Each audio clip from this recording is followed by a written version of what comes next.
పెందుర్తి మండలం రాడివారి కల్లాల్లో భూ ఆక్రమణలకు పాల్పడుతున్న గండిబాబ్జీపై చర్యలు తీసుకోవాలని పెందుర్తి తహసీల్దార్ కార్యాలయం వద్ద ప్రజా సంఘాలు ధర్నా చేపట్టారు. పెందుర్తి మండలం దగ్గువానిపాలెం సర్వే నెంబర్ 107/11లో సుమారు 8.08 ప్రభుత్వ భూమిని గండిబాబ్జీ తన అధికార బలంతో యథేచ్ఛగా కోట్లాది రూపాయలు విలువ చేసే భూమిలో ఆక్రమణలకు పాల్పడుతున్నారని పీఓడబ్ల్యూ రాష్ట్ర అధ్యక్షురాలు లక్ష్మీ ధ్వజమెత్తారు. గత ప్రభుత్వ హయాంలో 2019 సంవత్సరంలో అధికార పక్ష నాయకులతో చేతులు కలిపి రైతు వారి పట్టా పొంది విలువైన 22A ఉన్న నిషేధిత భూములను తన హక్కుగా పొందేందుకు రంగం సిద్ధం చేసుకున్నారని, దానికి అధికారులు సహకరించారని మండిపడ్డారు. పెట్టమన్నారు.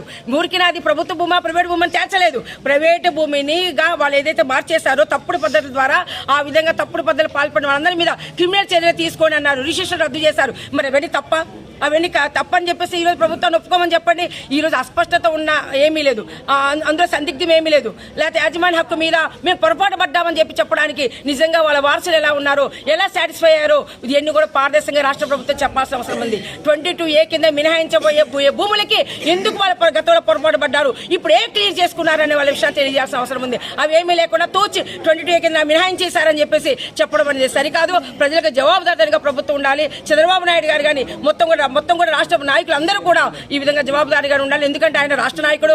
ఆయన సంబంధించిన దాంట్లో తెలుగుదేశం పార్టీ అధికార ప్రతినిధిగా కూడా ఉన్నారు, అధ్యక్షులుగా కూడా ఉన్నారు. తన యొక్క పలుకుబడిని ఉపయోగించుకుని నీటిని కూడా తిమ్మిని బమ్మిడి చేయగలుగుతున్నారు. అవాస్తవాలు ప్రచారం చేస్తున్నారు. కాబట్టి ప్రజల మీద దౌర్జన్యం చేస్తున్నారు పదవిని అడ్డం పెట్టుకుని. కాబట్టి ఇలాంటి వాటన్నిటి కూడా తన పదవిని పలుకుబడిని దేన్ని ఉపయోగించడానికి వీలేదు. ఇలాంటి వాళ్ళు ఎవరు చేసినా మేము సహించమని చెప్పేసి ఈరోజు మంత్రులు, ముఖ్యమంత్రులు అందరూ కూడా చెప్తున్నారు. కాబట్టి వాడు ఆచరణలో ఏం చేస్తున్నారని మేము చూస్తూ ఉంటాం. ప్రజలందరూ కూడా తప్పనిసరిగా ప్రజా సంఘాలు వెంటనే 22A కింద మినహాయించాలని చెప్పి ప్రభుత్వం కనుక అనుకుంటే అందుకు గల కారణాలు చెప్పాలి. గతంలో చేసిన వాళ్ళు ఏదైతే ఉన్నారో ఇది తప్పు, ఫ్రాడ్ లైన్ మేనర్లో పొందారు, వాళ్ళ మీద శిక్షణ వేయని చెప్పిన వాళ్ళ మీద అది తప్ప ఇది తప్ప తేల్చి చెప్పాల్సిందిగా మేము కోరుతున్నాం. ఆంధ్రప్రదేశ్ కార్మిక సంఘాల సమైక్య APFTU విశాఖ జిల్లా ప్రధాన కార్యదర్శిని. మిత్రులారా, ఈరోజు పెందుర్తి పరిధిలో ఉన్నటువంటి 107/11లో సర్వే నెంబర్లో 8 ఎకరాల 8 సెంట్లు గండిబాబ్జీ మాజీ ఎమ్మెల్యే, ప్రస్తుతం ఈ టీడీపీ పార్టీలో కొనసాగుతున్న వ్యక్తి భూ కబ్జా చేస్తున్నారు. ఇది ప్రధానంగా ప్రభుత్వం దీని మీద ఎటువంటి చర్యలు తీసుకోకుండానే ఈ మధ్యకాలంలో CS గారు 22A నిషేధ చట్టం ఏదైతే ఉందో ఆ జీవోని మేము రద్దు చేస్తున్నాము. దాని ప్రకారంగా అందరూ కూడా రిజిస్ట్రేషన్ చేసుకోవచ్చని ఒక హామీ అయితే ఇచ్చి జీవోని పాస్ చేశారు. సరే, బాగానే ఉంది. మరి ఆ భూమి ఎవరి పరిధిలో ఉంది, ఏ విధంగా రిజిస్ట్రేషన్ చేసుకోవాలి అనేటువంటి విధి విధానాలు ఏమీ లేవు. అంటే ఆల్రెడీ భూ కబ్జాలు జరిగినటువంటి భూమిని ఎవరు చేయగలుగుతారు? పేద మధ్యతరగతి దళిత వర్గాలకు సంబంధించినటువంటి వాళ్ళు ఎవరు కూడా కబ్జా చేయలేరు. కాబట్టి ఇది అటు వైఎస్ఆర్ కానీ, టీడీపీ కానీ, జనసేన కానీ ఎవరైతే అధికార పార్టీలో ఉన్నటువంటి వాళ్ళు ఉన్నారో, అధికారాలను చెలాయిస్తున్నారో, ఎమ్మెల్యేలు, ఎంపీలు వీళ్ళ పరిధిలో ఉంటుంది ఆ భూమి మొత్తం కూడా. కాబట్టి ఆ జీవోను పాస్ చేశారంటే ఆ జీవో ప్రకారం పేద, దళిత, మధ్యతరగతి వర్గాలకు ఉన్నటువంటి వాళ్ళకి చెందే విధంగా జీవో పాస్ చేయాలి. కానీ ఇది అధికార వర్గానికి అనుకూలంగానూ అధికారులకు అనుకూలంగానూ ఉండే విధంగా అయితే కాదు. కాబట్టి ఈ చట్ట పరిధిలో ఉన్నటువంటి భూమి ఏదైతే ఉందో, ఆ కబ్జాకు గురైనటువంటి భూమి ఏదైతే ఉందో అది పేద ప్రజలకే చెందాలి. ఆ కబ్జాదారులు అయినటువంటి గండిబాబ్జీ లాంటి వాళ్ళు, వాళ్ళ సహచరులు అనేటువంటి వాళ్ళని తక్షణమే క్రిమినల్ చర్యలు చేపట్టి వాళ్ళ మీద చర్యలు తీసుకోవాలని ఈ సందర్భంగా మేము డిమాండ్ చేస్తాం. ఒకసారి నా పేరు వెంకటేశ్వర్లు, IFTU రాష్ట్ర ప్రధాన కార్యదర్శిని.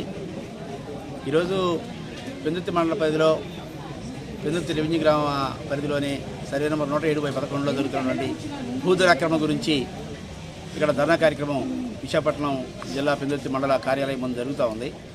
ఎందుకంటే ఈ మండల కార్యాలయంలో పెద్ద ఎత్తున భూ కబ్జాలు జరుగుతున్నాయని, ఆ భూ కబ్జాలకి రెవెన్యూ అధికారులు, రాజకీయ నాయకులందరూ సహకరిస్తున్నారని, పేద వర్గాలకి కనీసం ఒక సెంటు భూమి ఇవ్వడానికి కూడా అవకాశం లేని పరిస్థితులు ఏర్పడుతున్నాయని పదే మీడియా సంస్థలు బయటపెడుతూ ఉన్నాయి.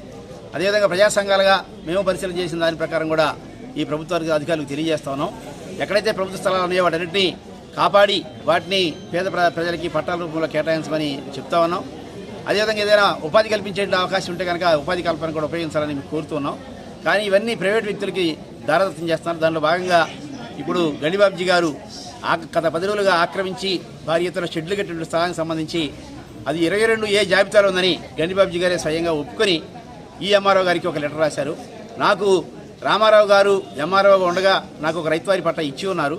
ఆ రైతువారీ పట్టాని నేను ఉపయోగించుకోవాలంటే నాకు ఈ భూములు 22 జాబితాలు ఉన్నాయి కాబట్టి ఆ జాబితాల నుంచి మినహాయించమని కోరుతూ ఆయన ఎక్స్ఎంఎల్ఏ హోదాలో, అంతేకాకుండా ఇప్పుడు ఆయన ఆయిల్ ఫెడ్కి చైర్మన్గా దాన్ని కూడా ఉపయోగించుకొని, ఆ 2 హోదాలను ఉపయోగించుకొని ఒక భూ కబ్జాని చేయడానికి ఆ 2 హోదాలను ఉపయోగించుకొని ఈరోజు ఆయన ఒక లెటర్ పెట్టున్నారు.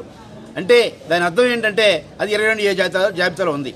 22 జాబితాలో ఉన్న తర్వాత ఆ జాబితా నుంచి అది బయటికి రాకముందే అది రైతువారీ పట్టా కలిగిన భూమి అని దాన్ని అధికారులు నిర్ధారించకముందే మేము పదే ఎంఆర్ఓ గారిని కోరుతూ వస్తున్నాం. రైతువారీ పట్టా ఉంది అంటే ఎక్కడ ఉందో చూపించడానంటే అది ఆయన బయట పెట్టారు, అది రామారావు గారు ఉండగా ఇచ్చారని చెప్పారు. చెప్పినప్పుడు ఎందుకు అలా చేశారు మీరు? వాస్తవానికి గత ఆర్డీఓ వెంకటేశ్వరరావు గారు దానికి రైతువారీ పట్టా ఇవ్వమని చెప్పినప్పుడు దాని మీద సీసీఏజేకి అప్పీల్ చేయమని జాయింట్ కలెక్టర్ గారి డైరెక్షన్ మేరకి ఇక్కడ ఉన్నటువంటి ఎంఆర్ఓ గారు సీసీఏలో అప్పీల్ చేస్తే ఆ అప్పీల్ని ఎవరికీ తెలియకుండా చెప్పా పెట్టకుండా విత్డ్రా చేసుకున్నారు. ఇది ఎలా జరిగింది? ఎవరి ప్రమేయంతో జరిగింది? ఎవరు తెరానికి ఉన్నటువంటి పెద్ద మనుషులు ఎవరు? ఇది జరగడం